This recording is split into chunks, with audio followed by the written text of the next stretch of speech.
Welcome to Skripal, an investigation. We will look at the reality revealed by the UK government's investigation of the 2018 Skripal poisoning in Salisbury. We will then lose heart, develop a headache, consider the value of nihilism, eat biscuits and deliver ourselves of a sound thrashing with birch twigs before finally discarding reality entirely because frankly, it's extremely silly.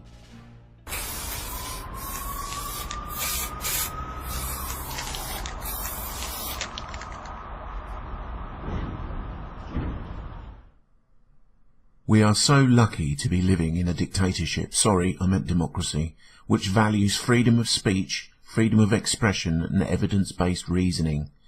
Built upon the principles of representative taxation, national sovereignty and participatory politics, we should never forget the millions who were slaughtered to advance the ambitions of international banking cartels who died to protect our freedoms.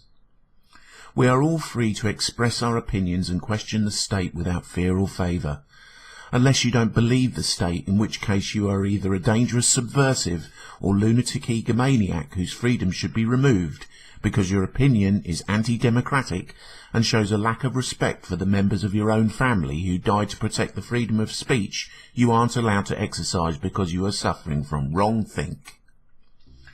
We only need to consider those who doubt the official meandering yarn of the Skripal poisoning to identify just how insane these malcontents are.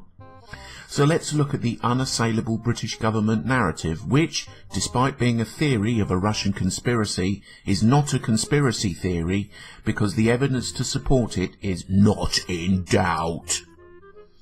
We can be certain there is no doubt because we have been told there isn't any by the government, and to question the government is not a democratic principle. So stop it. In March 2018, Sergei and Yulia Skripal were poisoned in a real-life Russian chemical weapons attack on British soil using a lethal nerve agent called Novichok. Only Russia could have done this because only Russia know how to make Novichok. This was proven by scientists at the British Ministry of Defence Science and Technology Laboratory at Porton Down, just 8 miles from the town of Salisbury where the Skripals were attacked. Russia, 2,000 miles away from the town of Salisbury where the Skripals were attacked, must have done it because then British Foreign Secretary and blithering buffoon Boris Johnson said the scientists at Porton Down had told him. But when I look at the evidence, I mean, the people from Porton Down, they were absolutely categorical. I mean, I asked the guy myself, I said, are you sure? And he said, there's no doubt. The scientists at Porton Down said Boris Johnson was a lying scumbag. I'm paraphrasing there. We have not verified the precise source. But you have not been able to establish at Porton Down that this was made in Russia. But it's not our job to then say where that actually was manufactured. So to be clear, you're not able at Porton Down to say where it is from? We haven't yet been able to do that. The scientists' doubt is understandable because Novichok was first developed in Soviet laboratories in Uzbekistan by an international team of scientists from the Ukraine, Armenia and Georgia, some of whom, such as Vil Mirzayanov, the Novichok project's lead scientists, relocated to the United States after the Nukus facility, where they developed the nerve agent, was decommissioned by the United States government. While living in the United States, the Russian expat scientists who developed Novichok published their chemical formula in their book, available from all good retailers. They claimed that Novichok could be made using everyday household chemicals and was specifically designed so that any murderous megalomaniac with a Bunsen burner, some distillation flasks, a garage and enough spare time could make the stuff. Nobody believed them until in 2016 Iranian scientists managed to synthesize Novichok using their formula, which they then handed over to the Intergovernmental Organization for the Prohibition of Chemical Weapons so that they could synthesize it to prove the Iranians were right and list Novichok as a no-nerve agent. So apart from scientists from the Ukraine, Georgia, Armenia, Iran, the United States, Britain and the OPCW, which incorporates scientists from practically every nation on Earth, or anyone with a home chemistry set and an Amazon gift voucher, only the Russians could have made it. We know this is an indisputable fact because Theresa May. that Mr. Skripal and his daughter were poisoned with a military-grade nerve agent of a type developed by Russia. Based on the positive identification of this chemical agent by world-leading experts at the Defence Science and Technology Laboratory at Porton Down, the government has concluded that it is highly likely that Russia was responsible. Obviously questioning this unequivocal statement, because there is absolutely no evidence whatsoever to support any of it, proves you are a Russian cyberbot. You are denying that you're a Russian bot. I am an ordinary British citizen. Another telltale sign of your love for Mother Russia is that you openly question why the Russians would try to assassinate anyone using a method which supposedly can only be traced back to them. Why not use a less traceable method, like a hit and run, a bullet, or even one of the many undetectable poisons? It has been suggested that this is because Russia want to demonstrate to the world that they simply don't care what other nations think about them, have no interest at all in international trade, can't wait to have even more sanctions imposed upon them, and are hell-bent on sticking two fingers up to the international rules-based system. What better time to prove what an insane tyranny you are than just before the entire planet turns its collective gaze towards the global showcase called the World Cup that you've just invested billions to stage? The international rules-based system is the new term for a now defunct concept called international law. International law sounds a bit too legally binding, so international rules-based system is far more vague and therefore much better. Under international law, when a sovereign nation like Russia asks the United Nations to convene an international inquiry to investigate an allegation made against them, it is kind of expected that the accusing nation will present their evidence before that investigating committee. However, the international rules-based system means you don't have to bother, just as the UK didn't when Russia used silly old international law to insist upon an intergovernmental inquiry. In fact, so brilliant is the new international rules-based system that you can make up pretend investigations about anything you like. The G7, who used to be the G8 before Russia were kicked out for annexing the Russian-speaking Crimea after the people of Crimea overwhelmingly voted to be annexed, invented the new rapid response mechanism. This means all you need to do is announce an allegation for it to be rapidly responded to. No evidence required, which is damn useful if you haven't got any. We were rapidly told that Russia just had to assassinate Sergei Skripal because he was a Western-run spy who had betrayed his country, something Russia simply could not tolerate. They did tolerate it for the 6 years they held him in prison and continued to tolerate it when they exchanged Skripal in a spy swap deal with the British, only changing their minds after a further 8 tolerant years because fundamentally undermining the possibility of future spy swap deals by assassinating a spy who hasn't been actively spying on you for nearly 2 decades and poses no threat to you whatsoever is essential to Russia's espionage strategy. Sergei and Yulia were first spotted at 09:15 and tracked by 3 CCTV cameras travelling in their red BMW into Salisbury on the morning of March the 4th. The lethally useless assassins arrived in Salisbury and were also spotted on numerous CCTV cameras approaching the Skripals' home at 11:48, 2.5 hours after the Skripals left their house. We are told the Skripals had returned home by then, although surprisingly there is no CCTV footage at all of them having done so, as they managed to avoid all the CCTV cameras that recorded their departure on their return journey. Therefore, establishing their whereabouts in the narrow 60-minute window between the assassins approaching their house, who were lucky to find them at home, and the next moment we have actual evidence of them being seen in their car, was essential for the investigation, because otherwise their whole story would obviously be moronic bilge. Unfortunately, or fortunately, depending on how you look at it, while the Skripals' mobile phones could have been used to track their movements, both father and daughter had, we are reliably informed by the British government and the unquestioning mainstream media, simultaneously turned off their mobile phones, as you do, for the crucial missing 4-hour period before both apparently turned them back on again when they were next seen on CCTV at 13:30. Thereafter, there is plenty of evidence which shows the movements of both the Skripals and the alleged assassins. So it's a shame there is no evidence at all which shows the Skripals' movements during the most crucial time frame. Especially seeing as the official evidence seems to show the Skripals had left home before their doorknob was turned into a weapon of mass destruction by the completely useless GRU agents. Of course, they didn't actually manage to assassinate either Sergei or his daughter Yulia because, despite them being attacked with a deadly nerve agent, they got better. This breakthrough in medical science by the beleaguered doctors and nurses of the NHS is truly astounding. Do you have antidotes? Were you able to supply antidotes that could be administered to the Skripals? Unfortunately, this is an extremely toxic substance. There is not, as far as we know, any antidote. Both patients have responded exceptionally well to the treatment we've been providing. We have now discharged Yulia from Salisbury District Hospital. Her father has also made good progress. But when the Skripals were first admitted, they treated them for a suspected opioid overdose. Having triaged the Skripals, which would have meant that they tested blood samples, the NHS declared that the Skripals were suffering the ill effects of fentanyl poisoning.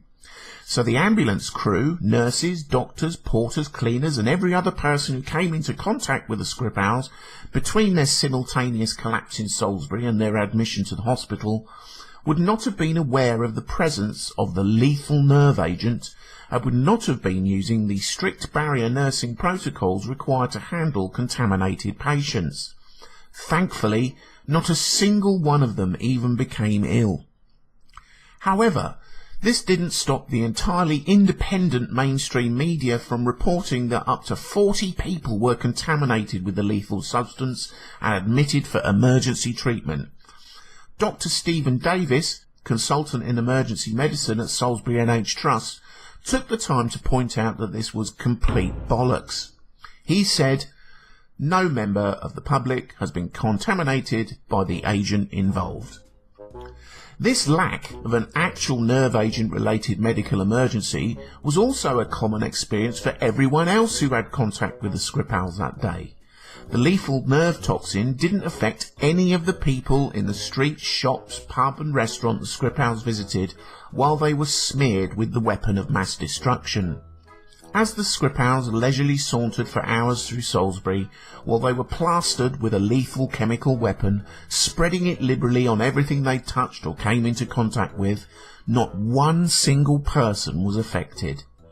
Not even the unnamed doctor who arrived at the scene of their collapse, putting Yulia Skripal into the recovery position, opening her airway and treating her for more than 30 minutes, was harmed.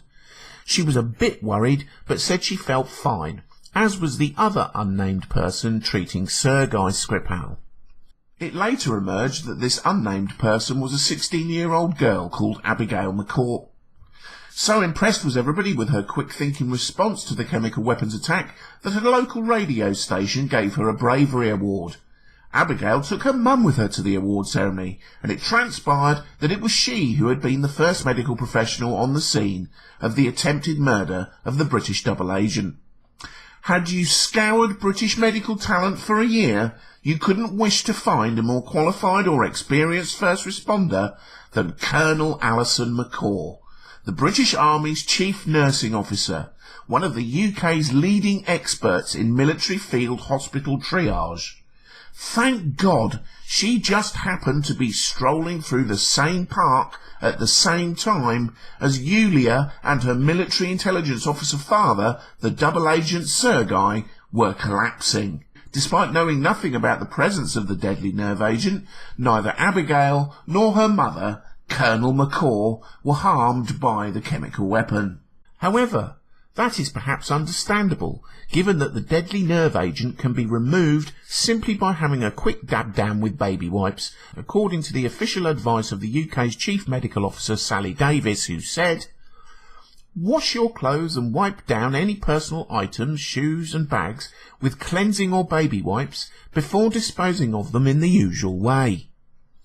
This was a great relief because Professor Alistair Hay, Professor of Environmental Toxicology at the University of Leeds, who advised the British government's rapid response to the deadly chemical weapons attack, stated that Novichok is so deadly, just 50 to 100 micrograms, that's 50 to 100 millionths of a gram, smaller than a speck of dust, is enough to kill a grown man. Widely reported by the British mainstream media as the most deadly nerve agent ever created, it is 5 times more deadly than VX and up to 8 times more deadly than Sarin. So baby wipes are amazing.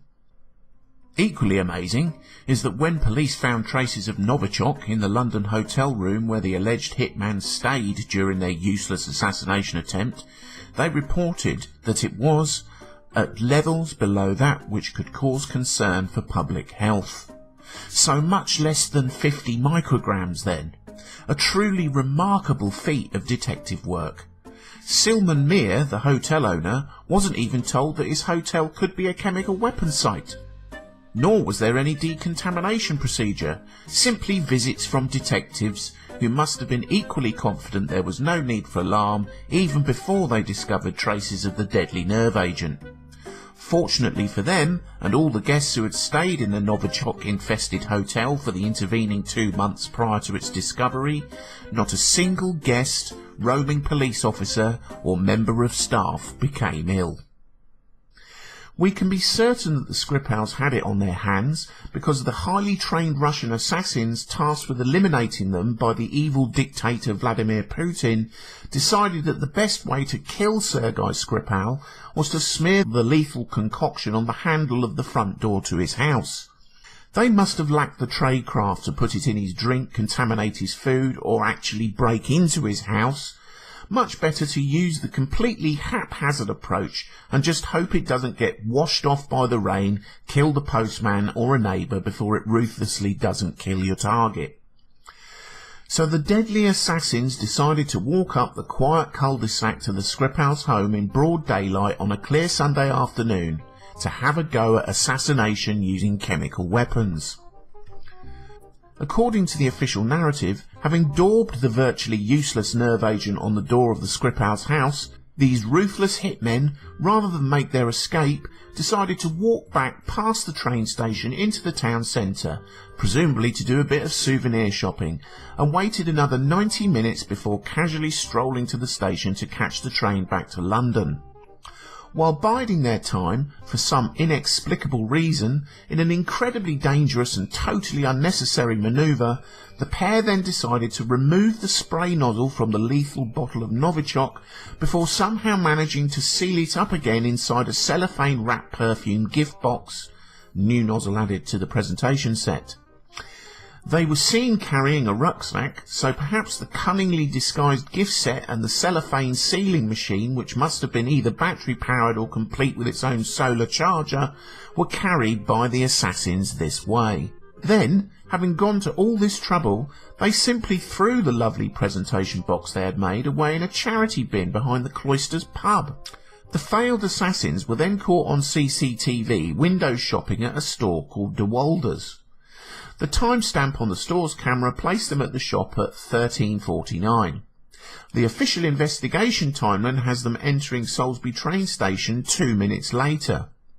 To walk from the shop to the station takes at least 5 minutes, so presumably, not wanting to draw attention to themselves, they sprinted at breakneck speed from the store to get to the train they desperately needed to catch, despite the fact that they weren't bothered at all about catching any of the earlier trains they could have taken back to London. Fortunately for them, no one at all remembers seeing 2 burly Russian secret agents pegging it like Carl Lewis through the streets of Salisbury. We know this is all true, because discovering the lethal payload in a bin, which hadn't been emptied for 2 months, so must have been quite smelly, is what a man called Charlie Rowley said he'd done weeks after the Salisbury attack. A fact reported without hesitation or deviation by the entire British mainstream media.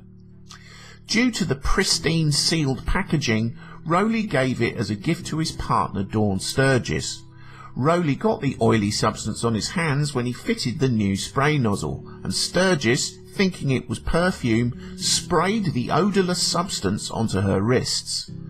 Like the Skripals, both became unwell and were admitted to hospital.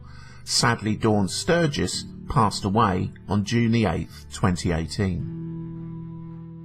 This is the first time Charlie Rowley has been seen in public since being poisoned with a lethal nerve agent, a chemical weapon stored in an unopened and unused bottle. So he had to remove the bottle from the cellophane wrapper, put the pump dispenser on the bottle, and it poured. I ended up tipping some of my hands, but I washed it off under the tap.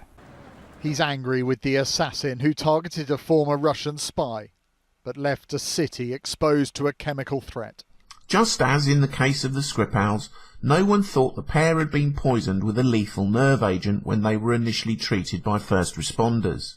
Shortly after attending the scene, Swindon Fire Brigade tweeted that the incident wasn't serious and decontamination wasn't needed.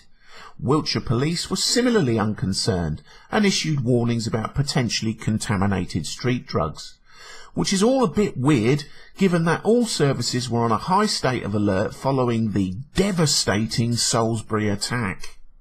Fortunately, the government soon turned up at Rowley's home in their hazardous material, hazmat suits, to inform the world that the Russians were responsible for another weapons of mass destruction attack, and everyone should both be terrified and hate Russia, though of course baby wipes should protect you from the deadly nerve agent.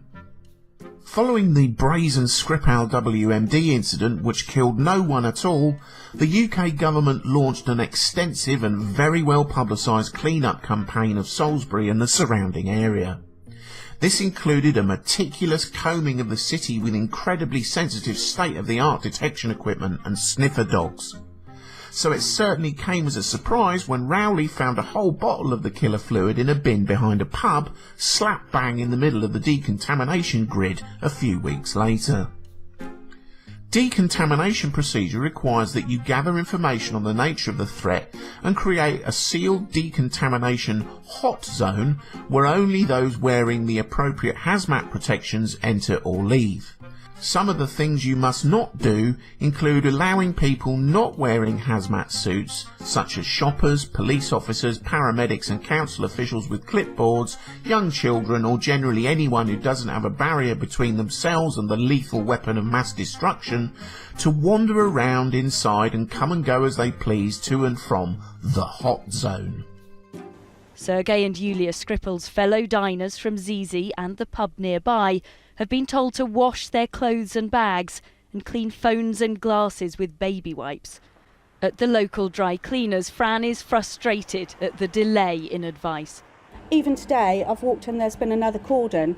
People have walked out there for the last 7 days and, told not to worry. All the guys are in their hazmat suits and whatever those masks are, and we're being told just to put it in the washing machine.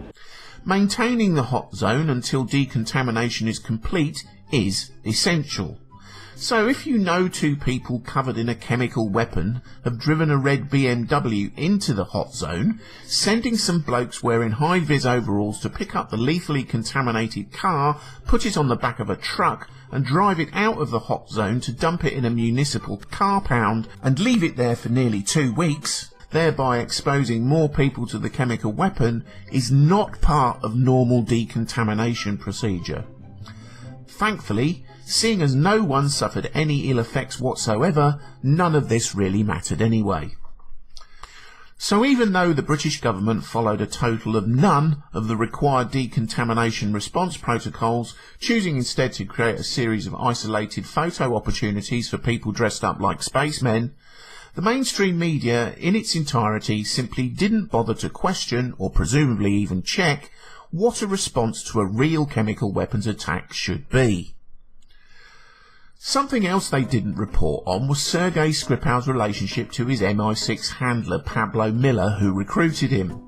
Nor did they mention that Miller had a colleague called Christopher Steele working under diplomatic cover in Moscow when Skripal was recruited. Steele then ran MI6's Russia desk, on his return to London and processed the information previously provided to MI6 by Skripal. Skripal continued his relationship with Miller because he lived nearby during his stint in Salisbury. Both Pablo Miller and Christopher Steele worked for a British intelligence contractor called Orbis Business Intelligence. Christopher Steele provided the infamous Trump Golden Showers dossier, which lit a fire under the Russiagate scandal in the US. Blissfully free from any substantiating evidence at all, former FBI Director James Comey described it as salacious and unverified. So Skripal and Miller certainly knew each other, and it seems highly likely that Skripal also knew Steele. Still, you can't really blame the media for not reporting this, because the British government, in an effort to protect our democracy, press freedoms and freedom of speech, slapped a D notice on the mainstream media prohibiting them from ever reporting or even mentioning it. Despite the lack of motive or any evidence whatsoever, the media were free to spin a never-ending web of unsubstantiated anti-Russian tropes, synchronising nicely with the completely baseless Russiagate nonsense in the United States. The stories they ran are full of information received from unnamed intelligence sources. These are the same sources that told us that Saddam Hussein had weapons of mass destruction, which he didn't. One of the leading cheerleaders for the "It was Russia what done it" fable in connection to the Skripal's alleged poisoning was the BBC's very own Mark Urban. Urban was defence editor for the BBC's flagship news programme, Newsnight, throughout the Skripal affair. He also lived in close proximity to both Skripal and Miller, and was a close associate of Skripal after extensively interviewing him while researching a fairy tale about Skripal which he called a book. Urban was also in the same tank regiment as MI6's Pablo Miller. Some minor detail he failed to disclose when he was bringing the nation its news about the Skripal Novichok baby wipe saga. If you question any of this, you are a Russian troll bot who hates the Queen, dear old Blighty, and freedom. You should be silenced in our free and open democracy, and any suggestion that the evidence really doesn't support the notion that A, the Skripals were attacked with a deadly nerve agent, and B, Russia did it, merely demonstrates what a lunatic tinfoil hat-wearing Russian infiltrator you are. So the millions who think the official Skripal narrative holds about as much water as a pensioner's minibus trip to Skegness are all pro-Russian subversives and probably all disinformation agents employed by those dastardly Ruskies. However, as long as you wholeheartedly accept this nonsensical drivel, you are a salt-of-the-earth British patriot who stands up for the international rules-based system against the stupid Russians trying to enforce international law. You love your country, royal weddings, pomp and circumstance, drink tea, watch the X Factor like a good little brain-dead automaton, and care about the state of the nation as long as it doesn't interrupt the footy. Makes you proud, doesn't it?